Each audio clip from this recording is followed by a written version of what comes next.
En janvier 2025, un documentaire choc a fait surface. Recording Evil. Il révèle une vérité qui est restée enfermée pendant 6 décennies dans les archives britanniques. 150 000 pages d'enregistrements secrets d'officiers nazis prisonniers de guerre. Mais il ne s'agit pas de propagande, ni de déclarations édulcorées. Il s'agit de conversations, captées en douce, lorsque les prisonniers se croyaient seuls. Et ce qu'ils ont dit était si explosif que le gouvernement britannique a jugé bon de garder le secret jusqu'en 2001. La raison, ces officiers discutaient, sans aucune censure, de la supériorité technique des armes allemandes.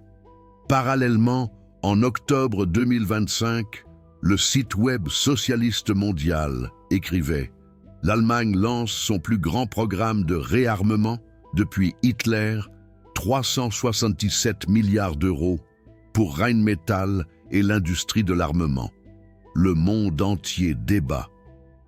L'Allemagne redeviendra-t-elle une puissance militaire? Mais il y a eu un moment dans l'histoire où les Alliés nourrissaient exactement cette crainte, et ces enregistrements secrets prouvent qu'ils avaient raison. Imaginez la scène. Londres. Décembre 1942.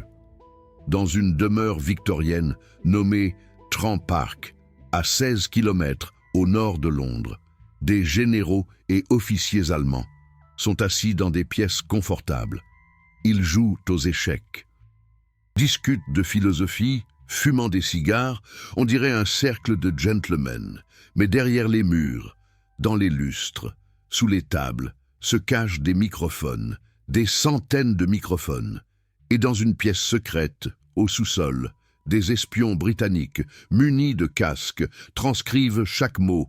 C'était l'opération Cockade, plus tard connue sous le nom des enregistrements de Trent Park, ce que la section 9 du renseignement militaire britannique, la MI9, a enregistré, est devenue la plus grande mine d'or de renseignement de la Seconde Guerre mondiale. Mais voici le hic. Les Britanniques cherchaient des secrets militaires. Ce qu'ils ont obtenu était beaucoup plus terrifiant. Ils ont eu la vérité non censurée sur la technologie des armes allemandes, et cette vérité était si démoralisante qu'elle a été immédiatement classée top secret. Rappelez-vous, 1942 était l'année la plus sombre pour les Alliés. Tobruk était tombé, Singapour était tombé, les chars allemands étaient à 80 km du Caire, Rommel semblait inarrêtable. Et puis, les premiers prisonniers sont arrivés à Trent Park. L'un des premiers fut le lieutenant-général Ludovic Cruel, commandant de l'Afrika Korps allemand, abattu le 29 mai 1942. Les Britanniques l'ont traité avec respect, lui ont donné de la bonne nourriture, du vin, une bibliothèque, et Cruel, reconnaissant pour ce traitement, a commencé à parler. Le 7 juin 1942, à 18h43, il a dit au colonel Brandt « Nos Panzer III et IV sont techniquement supérieurs aux Cruiser et Matilda britanniques, pas tactiquement supérieurs, pas en nombre, techniquement supérieurs. Ce n'était pas de la propagande, c'était un général qui parlait avec un collègue, pensant que personne n'écoutait. Les analystes britanniques, au sous-sol de Trent Park, étaient sous le choc. Ils savaient que les chars allemands étaient efficaces, mais voici qu'un général déclarait sobrement et sans vantardise « Notre technologie est meilleure ». Et ce n'était pas un cas isolé. Le 12 juin 1942, les espions ont écouté une conversation entre Cruel et le général Guillaume Ritter von Thomas, également prisonnier en Afrique du Nord. Thomas a dit « Le canon britannique de 2 livres ne peut pas percer notre blindage frontal à distance de combat normale. Nous devons faire des erreurs. Pour être blessés, ce n'était pas une exagération. Le canon anti-char britannique de 2 livres, arme standard en 1942, avait une pénétration de 40 mm à 500 mètres. Le Panzer III OSF J avait 50 mm de blindage frontal. le Panzer IV OSF. F2 avait 80 mm. Les calculs étaient impitoyables. Les chars britanniques devaient s'approcher à portée suicide ou viser les blindages latéraux et arrière. Les chars allemands pouvaient tuer à distance de sécurité, mais l'Afrique du Nord n'était que le début. En juillet 1943, une nouvelle vague de prisonniers est arrivée à Trent Park et à la prison sœur de Latimer House, des officiers capturés après la bataille de Kursk, et ce que ces hommes ont dit a tout changé. Le 18 juillet 1943, à 21h15, le colonel Jean von Luck et le major François Beck parlaient du nouveau char Tiger-Pien. Les espions britanniques ont entendu ce que von Luck a dit. À Kursk, nous avons vu un Tiger se battre contre 11 T-34 soviétiques. Le Tiger a détruit les 11, sans encaisser un seul coup. Cela semblait incrédible. Mais le major Beck a confirmé. J'ai vu la même chose. Le canon de 8,8 cm du Tiger perce les T-34 à 2000 mètres. Notre blindage frontal de 100 mm est pratiquement impénétrable pour les armes soviétiques. Les analystes ont immédiatement envoyé un rapport au ministère de la Guerre, à Londres. Le rapport, daté du 21 juillet 1943, classé « Most Secret », disait « Les officiers allemands confirment l'extrême supériorité technique des nouveaux chars lourds. Recommandations, accélération des programmes de chars lourds britanniques et américains. Mais voici la terrible vérité. La Grande-Bretagne, en 1943, n'avait aucun char lourd en production. Le char Churchill avait un bon blindage, 152 mm, mais son canon de 6 livres était obsolète. Le nouveau Sherman américain avait un blindage modéré, 76 mm, et le canon de 75 mm ne pouvait pas percer le Tiger de face.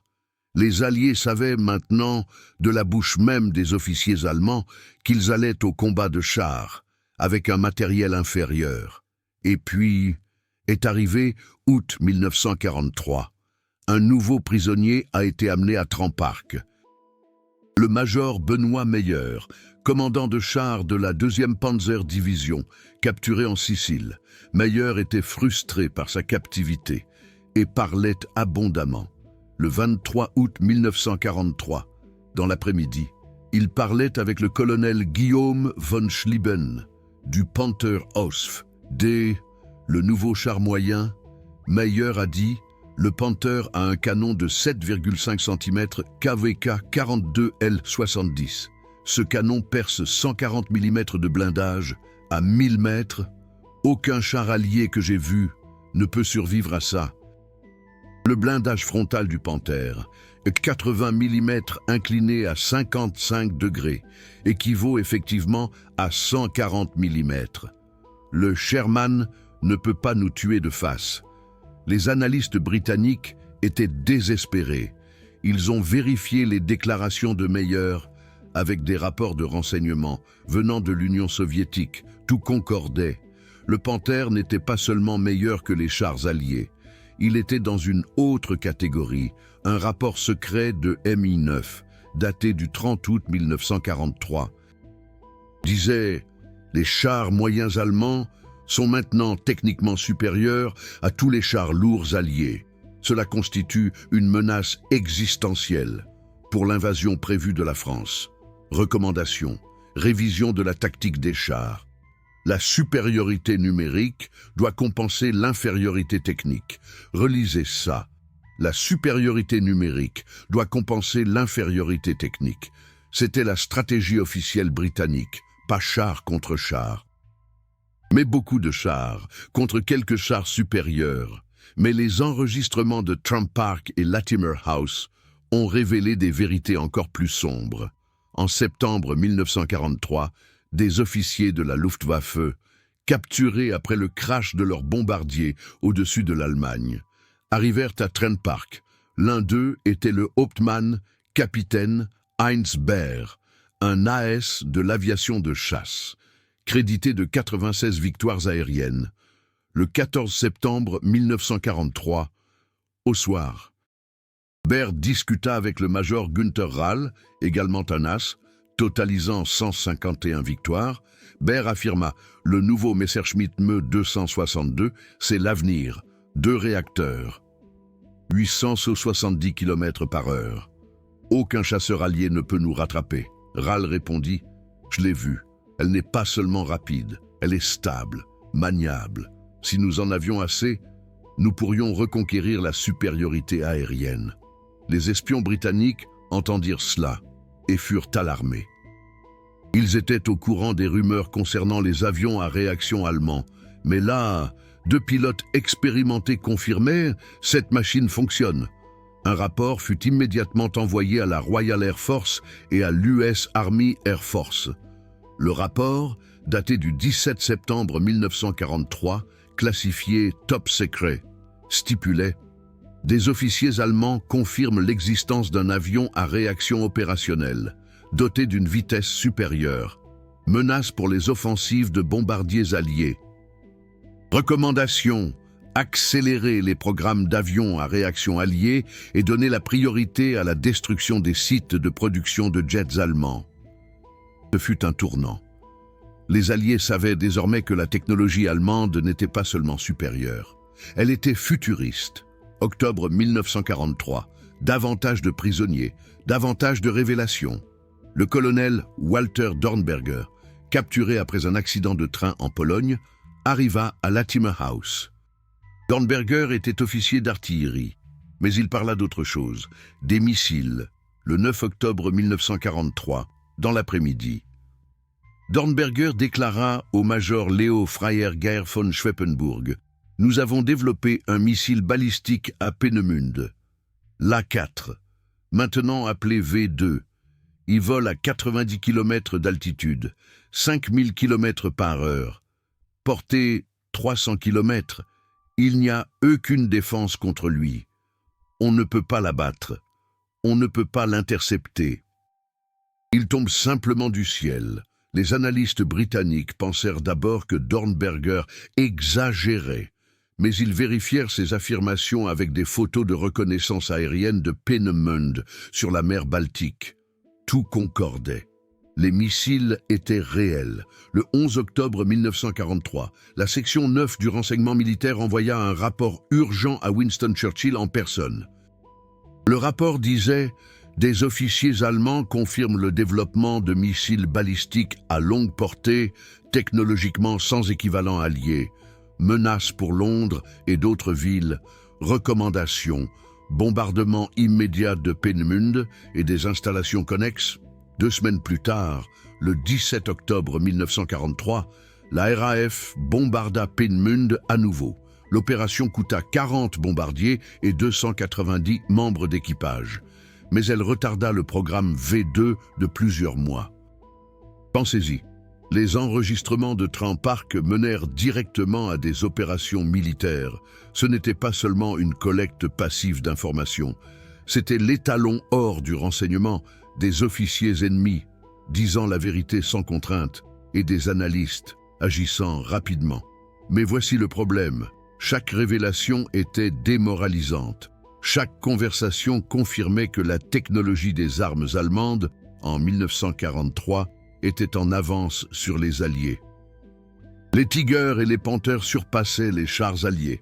Le Me 262 dépassait les chasseurs alliés. Les missiles V2 n'avaient pas d'équivalent allié. La question n'était plus « Les armes allemandes sont-elles supérieures ?» La question était « Comment les arrêter malgré notre infériorité technique ?» En novembre 1943, les espions britanniques entendirent quelque chose d'encore plus inquiétant.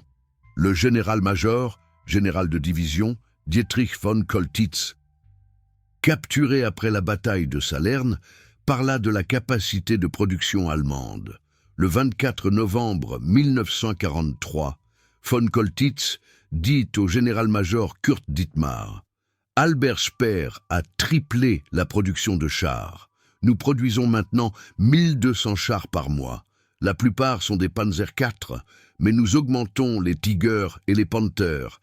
D'ici mi-1944, nous produirons 300 chars lourds et moyens par mois. » Dietmar répondit « Oui. Et nos armes d'infanterie sont également de première classe. La MG-42 tire 1200 balles par minute. Les mitrailleuses alliées en font 500, peut-être 600. Notre infanterie peut fournir 3 fois plus de puissance de feu par homme. » Les analystes britanniques vérifièrent les chiffres.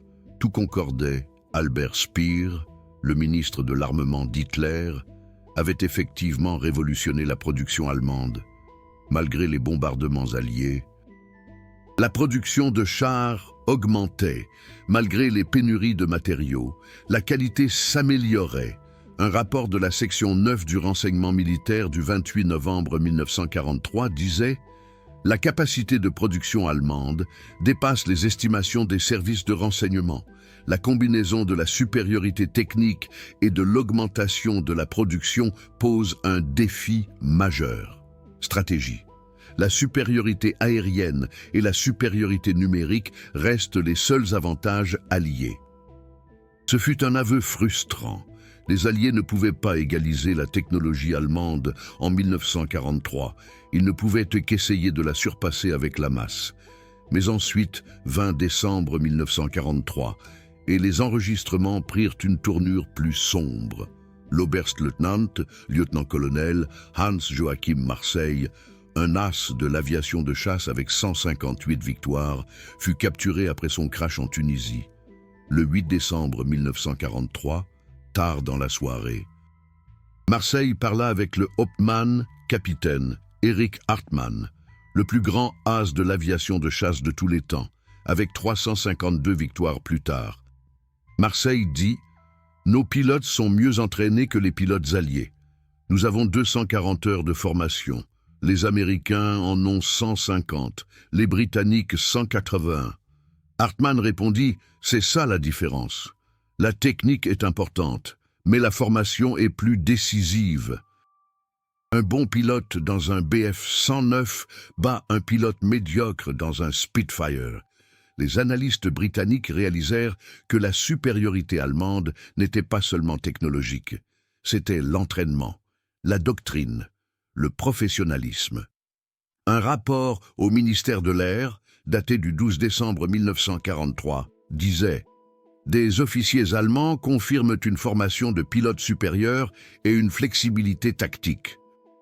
Recommandation : intensification des programmes de pilotes alliés et adoption des tactiques allemandes lorsque cela est possible. » Ce fut un aveu humiliant. Les Alliés devaient apprendre de l'ennemi. Mais voici la question importante. Pourquoi ces enregistrements sont-ils restés classifiés pendant 60 ans? Pourquoi n'ont-ils pas été publiés après la guerre? La réponse est complexe.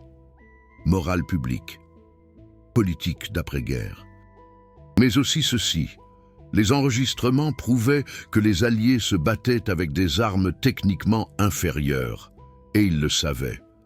Ce n'était pas l'histoire héroïque que les gouvernements voulaient raconter. Et puis, début 1944, vint la révélation la plus choquante. Le général-major, général de division Hans Speidel, capturé après le débarquement à Anzio, parla des préparatifs de défense allemands sur la côte française, le 15 janvier 1944. Speidel dit au général-lieutenant, lieutenant-général, Leo Freiherr Geir von Schweppenburg, Rommel construit le mur de l'Atlantique, des bunkers avec 2 mètres d'épaisseur de béton armé, des nids de MG-42 tous les 50 mètres, des fossés anti-chars, des champs de mines, des obstacles sous-marins, et derrière, des divisions blindées avec des Tigers et des Panthers. Les Alliés vont subir des pertes terribles lors de la tentative de débarquement. Von Schweppenburg répondit « Oui, mais ils débarqueront quand même. Ils ont les chiffres, la supériorité aérienne, la flotte. La question n'est pas de savoir s'ils vont débarquer, mais combien ils vont perdre. » Les espions britanniques ont entendu cela, et ils étaient profondément inquiets. Ils savaient que l'invasion de la Normandie était prévue pour la mi-1944, et là, des généraux allemands disaient, avec lucidité et sans exagération, « Vous paierez le prix fort. » Un rapport secret, a été envoyé au général Dwight Eisenhower, commandant suprême des forces alliées en Europe. Le rapport, daté du 19 janvier 1944, classifié Eyes Only, disait « Des officiers allemands confirment des défenses côtières extensives et une forte concentration de chars. Un débarquement allié sera extrêmement coûteux. » Recommandation. Un soutien aérien et naval maximal, des opérations de tromperie et l'acceptation de pertes initiales élevées. C'était la réalité. Les Alliés savaient que le jour J serait un carnage, mais ils n'avaient pas le choix. L'infériorité technique devait être compensée par le courage, le sacrifice et la supériorité numérique. Mais les enregistrements de Trump Park n'ont pas seulement révélé des secrets militaires, ils ont révélé la mentalité des officiers allemands. Le 3 février 1944, les espions britanniques ont entendu une conversation entre le colonel Hyacinthe Graf Strachwitz et le major Otto Carius, deux as des blindés. Strachwitz dit « Nos chars sont techniquement supérieurs, mais nous n'en avons pas assez. Les Alliés vont nous submerger par leur masse. » Carius répondit « Oui, mais chaque Tiger I que nous avons vaut 5 Sherman. » Ce n'est pas de la vantardise, c'est des mathématiques. Les analystes britanniques ont vérifié cela. Et, épouvantablement, c'était vrai. L'armée américaine avait officiellement accepté que 5 chars Sherman soient nécessaires pour détruire un Tiger I. Cela était documenté dans le Field Manual FM 1733, édition de 1944. Imaginez, vous êtes un soldat allié et vous savez que votre gouvernement vous envoie dans un char techniquement inférieur au char ennemi. Et votre doctrine dit « Nous avons besoin de 5 d'entre vous pour en tuer 1. » Cela signifie « 4 d'entre vous vont probablement mourir. » C'était la brutale réalité que les enregistrements de Trump Park ont révélée. Et c'était la raison pour laquelle ils ont été classifiés. Le moral du public aurait souffert. Les soldats auraient douté. Les gouvernements ont décidé « cette vérité restera secrète ». Ce n'est qu'en 2001 que les premiers documents ont été déclassifiés. En 2010, la plupart des 150 000 pages étaient accessibles au public. Et en janvier 2025, le documentaire Recording Evil a porté ses histoires à l'écran. Pensez maintenant à octobre 2025. Le site web socialiste mondial écrit « L'Allemagne lance son plus grand programme de réarmement depuis Hitler. 377 milliards d'euros pour Rheinmetall, Krauss-Maffei-Wegmann et d'autres entreprises d'armement. Rheinmetall, l'entreprise qui produit des chars, est maintenant plus grande que Volkswagen en termes de capitalisation boursière.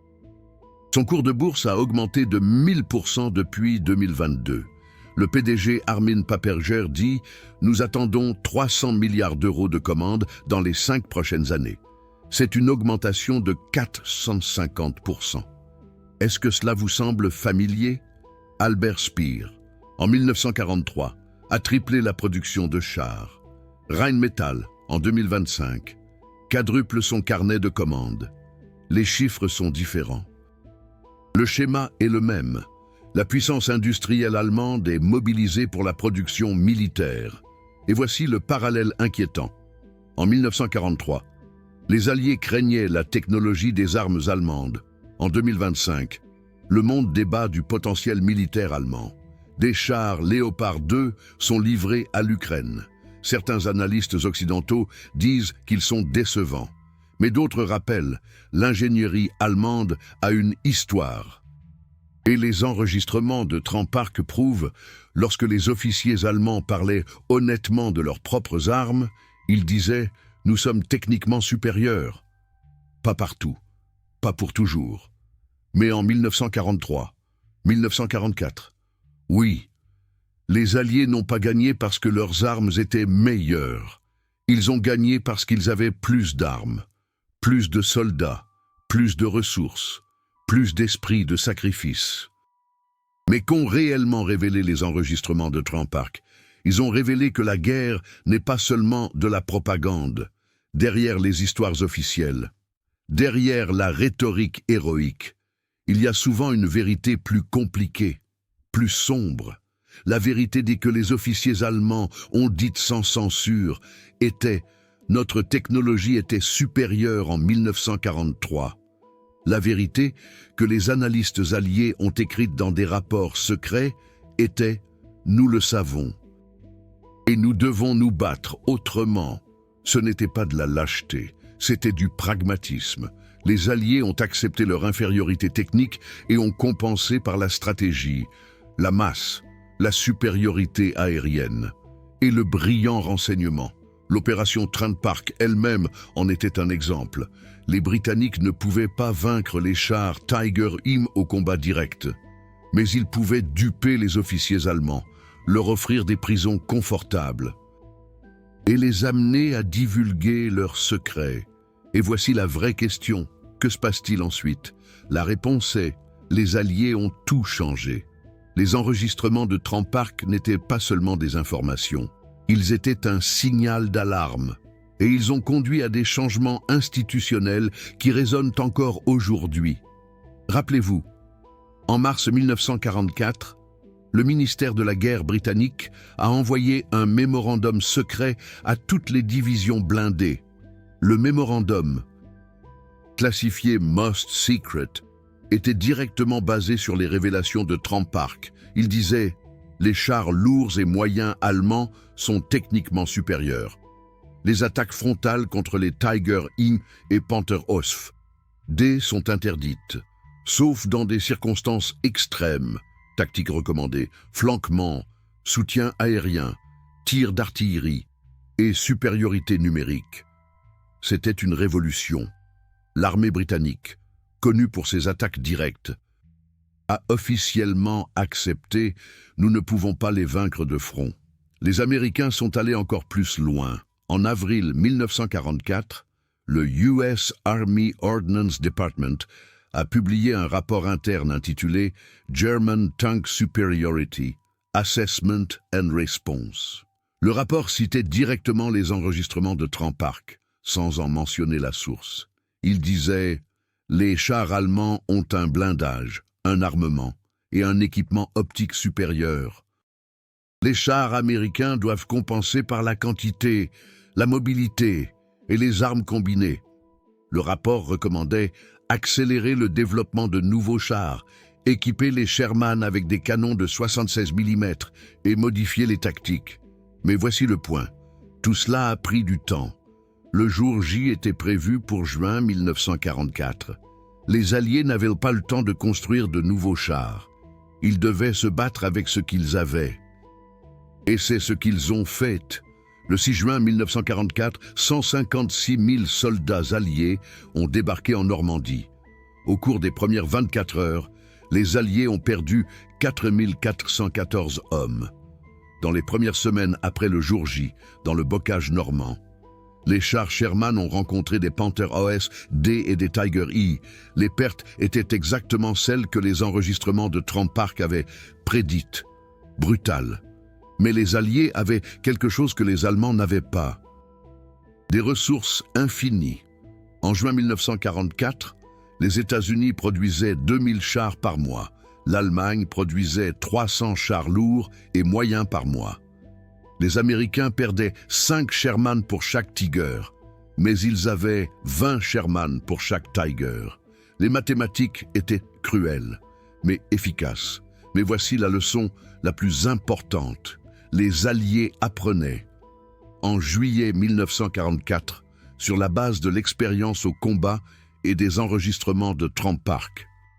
Les commandants américains et britanniques ont dramatiquement changé leur tactique. Le général Omar Bradley ordonna « Plus d'attaques de chars isolés. Tous les chars doivent être combinés avec l'infanterie, l'artillerie et l'appui aérien. » C'était la naissance de la doctrine moderne des armes combinées. Non pas parce que les Alliés étaient innovants, mais parce qu'ils y étaient forcés. Les enregistrements de Trent Park avaient révélé « Les chars allemands sont individuellement supérieurs. » Alors, les Alliés ne les ont pas attaqués individuellement. Ils les ont encerclés, bombardés, isolés. Et alors, quelque chose de remarquable s'est produit après la guerre. Entre 1945 et 1950, des experts militaires américains et britanniques ont intensivement étudié la guerre allemande. Ils ont interviewé des généraux allemands, analysé des manuels allemands, examiné des armes allemandes. Et ils sont arrivés à une conclusion choquante. Les Allemands étaient tactiquement et techniquement supérieurs, mais stratégiquement défectueux. Un rapport de l'US Army de 1948, basé en partie sur les enregistrements de Trump Park, a déclaré « La doctrine militaire allemande, en particulier la tactique de mission et la guerre de mouvement, est supérieure à la doctrine occidentale. Recommandation. Adoption des tactiques allemandes. » Combiné à la logistique et aux ressources américaines, c'était une confession épochale. Les Alliés avaient gagné, et maintenant ils disaient « Mais les Allemands avaient de meilleures tactiques, copions-les. » Et c'est ce qu'ils ont fait. Dans les années 1950, lorsque l'OTAN a été fondée, les tactiques allemandes ont constitué la base de la nouvelle doctrine militaire occidentale.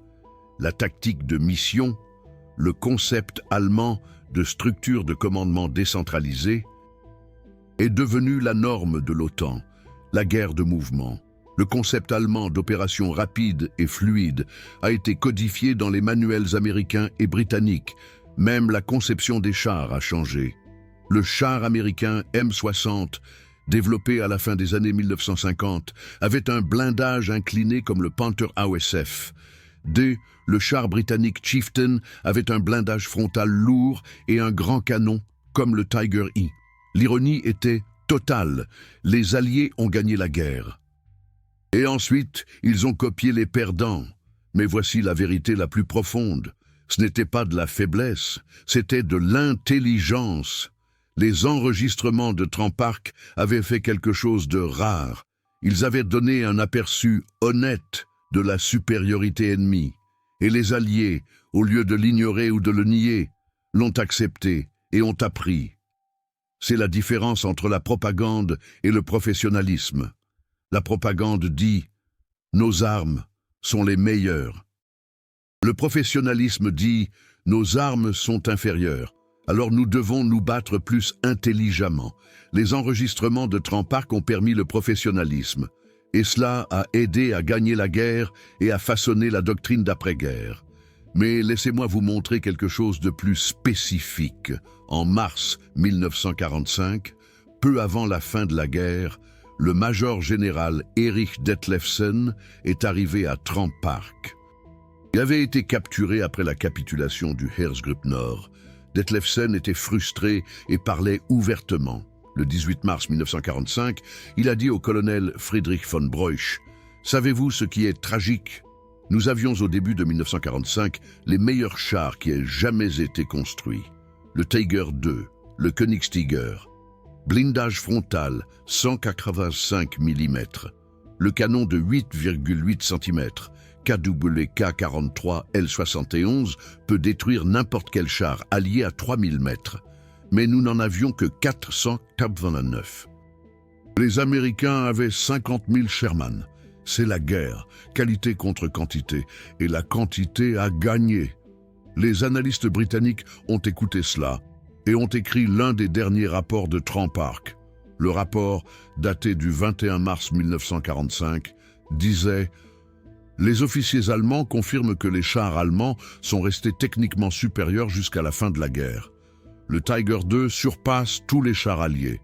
Mais production de 489 unités contre 50 000 chars alliés. Leçon: la technologie est importante, mais la capacité de production décide des guerres modernes. C'était la leçon finale de Trump Park. Non seulement les armes allemandes étaient meilleures, mais ce n'était pas suffisant. Dans une guerre totale entre nations industrialisées, c'est le camp avec plus d'usines, plus de ressources, plus de travailleurs qui gagnent. Et voici une autre révélation fascinante des enregistrements. En avril 1945, Quelques semaines avant la capitulation allemande, des scientifiques et des ingénieurs sont arrivés à Latimer House. L'un d'eux était le docteur Alexander Lippisch, chef designer du Messerschmitt Me 163 Comet, le premier et unique avion de chasse à réaction opérationnelle. Le 12 avril 1945, Lippisch a parlé avec le docteur Werner von Braun, le développeur de la fusée V2. Lippisch a dit: savez-vous, si nous avions eu 2 années de plus, nous aurions eu des avions à réaction à vitesse supersonique. Nous avions les plans, nous avions la théorie. Ce que nous n'avions pas, c'était du temps et du matériel. Von Braun a répondu: pareil avec les fusées. L'A9, notre fusée intercontinentale, aurait pu frapper New York, porter 5000 km. Mais nous avions besoin de plus de ressources, plus de temps. Les espions britanniques ont écouté cela et ont été choqués. Après la guerre, ces conversations ont été classifiées sous un niveau de sécurité encore plus élevé, au-delà du top secret. Pourquoi? Parce qu'elles montraient que les scientifiques allemands pensaient déjà en 1945 à des technologies qui n'ont été réalisées que dans les années 1950 et 1960. Avions à réaction supersonique, missiles balistiques intercontinentaux. Ce n'était pas de la science-fiction, c'était des projets réels. Arrêtés seulement par le manque de ressources et la fin de la guerre. Et voici un point important. Après 1945, les États-Unis et l'Union soviétique ont recruté des scientifiques allemands. L'opération Paperclip aux États-Unis a amené 1600 scientifiques allemands en Amérique, dont Werner von Braun. L'opération Oswald-Yakim en Union soviétique a forcé 2200 experts allemands en URSS. Ces scientifiques ont développé les fusées des années 1950, les satellites, les programmes spatiaux. Les enregistrements de Trump-Park avaient montré la technologie allemande n'était pas seulement supérieure en 1943, elle était aussi conceptuellement avancée. Les Alliés ont gagné la guerre et ont ensuite recruté les meilleurs cerveaux allemands, parce qu'ils savaient, ces hommes sont précieux.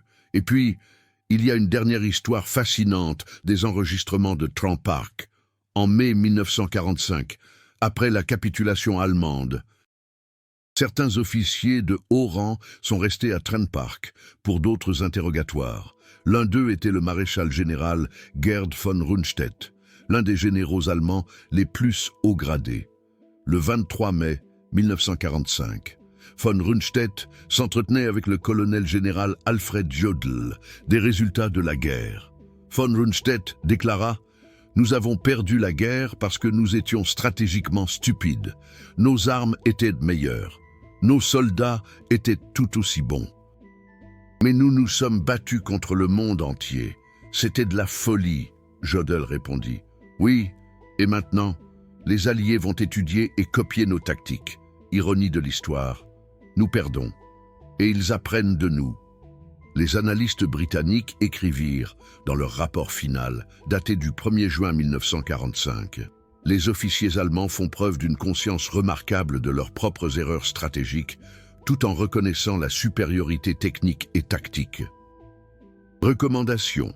Étude détaillée des méthodes allemandes pour la planification militaire future. Ce fut la naissance de ce qui fut plus tard connu sous le nom de German Military Studies. Entre 1946 et 1954, plus de 200 anciens généraux allemands écrivirent des études détaillées sur les tactiques, les opérations et les technologies allemandes pour l'armée américaine. Ces études constituèrent la base de la doctrine de l'OTAN. Et maintenant, vous comprenez la pleine signification des enregistrements de Trump-Park. Ce n'étaient pas seulement des renseignements de guerre, ils étaient le début d'un transfert de connaissances épochal. Les officiers allemands parlaient honnêtement de leur supériorité. Les analystes alliés écoutaient et apprenaient. Après la guerre, les Alliés institutionnalisèrent cet apprentissage. Ils recrutèrent des scientifiques allemands. Ils étudièrent les tactiques allemandes. Ils copièrent les conceptions de chars allemands, Le résultat, la doctrine militaire occidentale de l'après-guerre était une synthèse. Les ressources américaines, plus les renseignements britanniques, plus les tactiques allemandes. C'était la formule qui rendait l'OTAN forte, et les enregistrements de Trent Park en étaient le catalyseur. Et maintenant, en janvier 2025, ces 150 000 pages seront présentées au public. Le documentaire Recording Evil montre ce que les espions britanniques ont entendu et ce qu'ils ont gardé secret pendant des décennies. Des officiers allemands, parlant sans censure des Tiger, des Panther, des ME-262, des V2 et des MG-42. Des officiers qui admettaient « notre technologie était meilleure, mais notre stratégie était défectueuse ». Des officiers qui disaient « les Alliés vont gagner ». Non pas parce qu'ils sont meilleurs, mais parce qu'ils sont plus nombreux. Ce n'est pas une histoire héroïque, c'est une histoire honnête. Et les histoires honnêtes sont souvent les plus importantes. Ces histoires ne sont pas seulement du passé, ce sont des leçons pour aujourd'hui. Si vous appréciez cette vérité historique, si vous croyez qu'une histoire authentique doit être racontée sans propagande, alors soutenez cette chaîne avec Super Thanks. Chaque contribution aide à révéler davantage de ces histoires oubliées, des histoires que les gouvernements ont cachées parce qu'elles étaient compliquées, des histoires qui montrent que la guerre n'est pas noire ou blanche, des histoires qui prouvent la vérité est plus précieuse que le mythe. Et maintenant, venons-en à l'héritage moderne. Pensez à ceci, en 2025, le monde débat du réarmement de l'Allemagne, 377 milliards d'euros pour Rheinmetall. Des chars Léopard 2 en Ukraine, des brigades de l'OTAN en Lituanie, dirigées par l'Allemagne, et certaines personnes disent « les armes allemandes sont surestimées ». Le Léopard 2 a eu des problèmes en Ukraine. Mais d'autres analystes se souviennent. Les enregistrements de Trent Park prouvaient que les officiers allemands de 1943 ne se vantaient pas. Ils étaient honnêtes, et leurs évaluations honnêtes étaient exactes. Le Tiger était supérieur. Le Panther était supérieur. Le ME-262 était révolutionnaire. Le problème n'était pas la technologie, le problème était la stratégie, la production, les ressources. L'Allemagne de 1943 avait les meilleures armes et a quand même perdu. L'Allemagne de 2025 est différente. Elle a le soutien de l'OTAN, elle n'a pas d'objectif stratégique fou. Elle se réarme pour la défense, pas pour la conquête. Mais la question demeure, l'ingénierie allemande redeviendra-t-elle la norme mondiale? Les enregistrements de Trent Park disent « elle en a le potentiel ». En 1943, les ingénieurs allemands avaient développé le Tiger, le Panther, le ME-262, tandis que les ingénieurs alliés produisaient le Sherman et le Spitfire. En 2025, l'Allemagne développe le Léopard 2A8, tandis que Rheinmetall investit dans les moteurs à réaction, les drones et les canons électriques. L'histoire ne se répète peut-être pas, mais elle rime. Et voici la leçon la plus importante des enregistrements de Trent Park. L'honnêteté gagne. Les officiers allemands étaient honnêtes quant à leurs forces et leurs faiblesses. Les espions britanniques étaient honnêtes dans leurs analyses. Les commandants alliés étaient honnêtes quant à leur infériorité technique.